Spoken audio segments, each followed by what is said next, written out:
तुम्हाला मोऱ्या म्हणावंच लागतं. बर बर बर, का बरं म्हणावं लागतं? मी म्हणलं मंगलमूर्ती, तू म्हणायचं होतं गणपती बाप्पा, पण मोऱ्या म्हणला बरोबर आहे ना? का म्हणलं बरं मोऱ्या? जाऊ द्या बघू, आलं वेळ तू सांगून जाऊ. गणपती बाप्पा जसं ठरवल तसं ठरवल. तुम्हा सगळ्यांना अंतःकरणपूर्वक धन्यवाद आहे. आजच्या ज्यांच्या माध्यमातून ही कीर्तनाची सेवा, या कथेची सेवा आली ते आमचे परमस्नेही प्रेम मित्र, आमचे सरगर मामा. खूप जिव्हाळ्याचा संबंध आहे. मामाने नातं घालून दिलेलं आहे आणि त्यांचा आग्रह झाला. मी त्यांना मगाशी सांगितलं की श्रावण महिन्यामध्ये भयंकर सेवा झाल्या आणि गणपतीमध्ये आता कुठली सेवा करायची नाही, पण त्यांचा आग्रह, त्यांचा शब्द मला मोडता येत नाही म्हणून सरगर मामांचा आग्रह झाला आणि आजची सेवा वाटायला आली. सरगर मामांचं सौजन्य आहे. आमची तरंगी माऊली आले का? माऊली माऊली, हा माऊली, त्यांची आजची सौजन्याची सेवा आहे. त्याचबरोबर नाट्यापोत्यामध्ये सर्वांच्या परिचयाचे असलेले शेडगे कापड दुकान, शेडगे साडी सेंटर, जे मामांचे निश्चित भक्त आहेत आणि मामांची बकरी नाट्यापुत्यामध्ये आली. एक भव्य दिव्य उत्सव, नवे नाट्यापुत्यामध्ये दररोज यात्राच भरती, असा उत्सव त्या ठिकाणी साजरा करतात ते मामांचे निश्चित भक्त आमचे शंकर शेठ शेडगे आणि सुरेश शेठ शेडगे, शेडगे कापड दुकानचे सर्वा, त्यांच्या माध्यमातून ही सेवा आली. तिघांच्या चरणाला माझा साष्टांग असा दंडवत आहे. आज तुमच्या माध्यमातून माझ्या सेवा वाटेल आली आणि मला सेवाचं फळ मिळणार आहे, त्यांना श्रवणाचं फळ मिळणार आहे. प्रत्येक जण जो काम करेल त्याला तसा पगार हा भगवंत देणार आहे.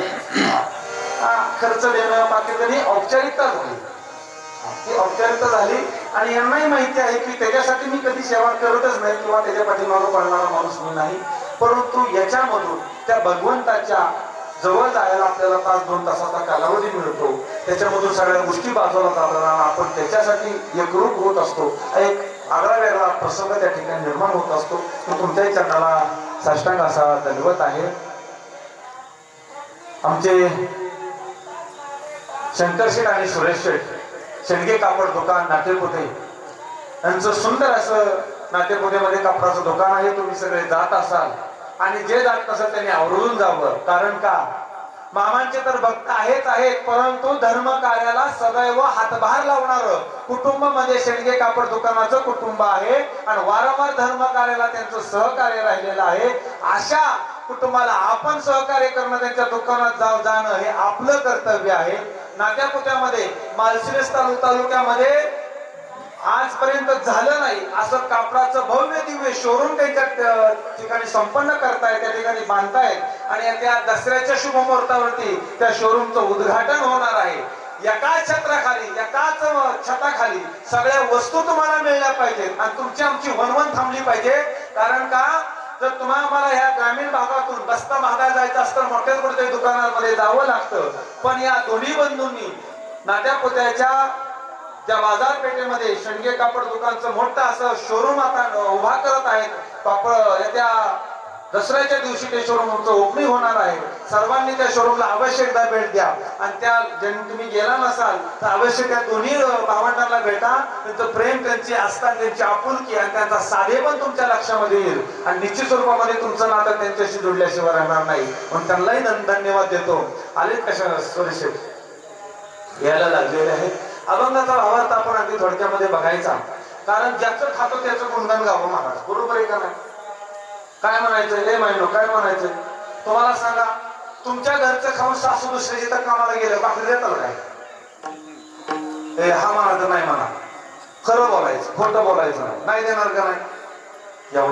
एवढ्या तुम्ही आता काय बोल, जाऊ द्या, करू द्या, नको बोलायला. ठीक आहे.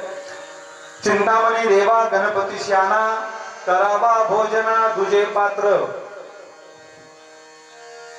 तुकाराम महाराज, चिंतामणी देव कोण आहे? तर चिंतामणी देव हे मोरया गोसावेचे मुलगा आहेत. त्यांचं चिंतामणी देव नाव का आहे? तर देऊळच्या चिंतामणीच्या आशीर्वादानं ते प्राप्त झाले, मिळाले, म्हणून नाव चिंतामणी देव ठेवलेलं आहे. आणि त्या चिंतामणी देवांना अंखार झालेला, कशाचा अंकार? तर गणपती बाप्पा माझ्याच पशी आहे. जो पंचायत देव पंचायतन आहे, जी देव पंचायतन आहे, त्या देव पंचायतन मधला सगळ्यात प्रथम देवता येतो गणपती. त्याला गणपती म्हटलं जातं. गणपती म्हणजे काय? तसा सभेचा सभापती, सभेचा सभापती तसा गणांचा गणपती. म्हणून तो गणपती आद्य देवता आहे आणि तो माझ्यापाशीच आहे असं त्यांना अंकार झाला. आणि बघा शिवचरित्रामध्ये सुद्धा छत्रपती शिवाजी महाराजांनी चिंतामणी देवांना फटकारलेला आहे काही कारणास्तव. आणि मग तो अंकार मधून काढण्यासाठी स्वतः तुकाराम महाराज चिंतामणींच्या भेटीला गेलेले आहे. तो प्रसंग नाही काय का? आणि भेटीला गेल्यानंतर हे विष्णू संभोगला आवाज